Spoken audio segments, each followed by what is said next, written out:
भेट घेतली काय नक्की भावना आणि काय शासनाकडून होतं? मी अर्थातच कुटुंबियांवरती दुःखाचा डोंगर कोसळलेला आहे. आमची आता प्रायोरिटी हीच आहे की जे 2 गृहस्थ तिकडे अजूनही अडकलेले आहेत तर त्यांना तिथून बाहेर काढण्यामध्ये आमची प्रायोरिटी आहे. आणि आपल्याला माहिती आहे की हा संपूर्ण भाग आहे तो हा सह्याद्रीच्या पायथ्याशीला ही संपूर्ण गावं आहेत.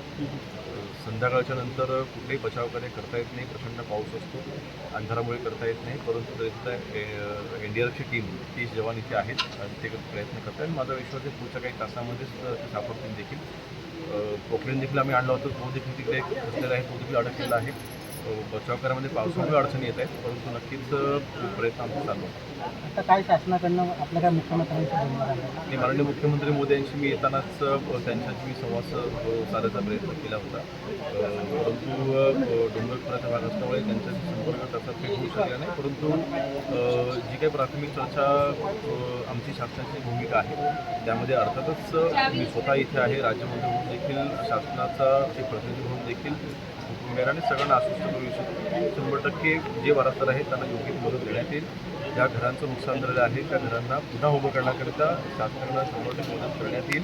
आणि कुटुंबियांच्या पाठीशी ज्यांचं नुकसान झालेलं आहे, ज्यांचं आर्थिक नुकसान झालेलं आहे त्या सर्वांच्या पाठीशी देखील आम्ही शासन म्हणून देखील उभे आहोत आणि शिवसैनिक म्हणून देखील आज या सर्व कुटुंबियांसोबत आम्ही सर्व आहोत. त्या स्थलांतराच्या संदर्भामध्ये काय आपल्याला या ठिकाणी शासनाच्या अधिकाऱ्यांनी काय माहिती दिली करावं लागेल? ते मागील जवळपास 1 वर्षापूर्वी मी याबाबतीमध्ये बैठक घेतली होती आणि त्यामध्ये माझ्या सूचना अशा होत्या की संपूर्ण रत्नागिरी जिल्ह्यामध्ये ज्या ज्या ठिकाणी अशा पद्धतीच्या घटना घडू शकतात अशी शक्यता आहे, अशा ठिकाणांचा एक आराखडा तयार केला पाहिजे.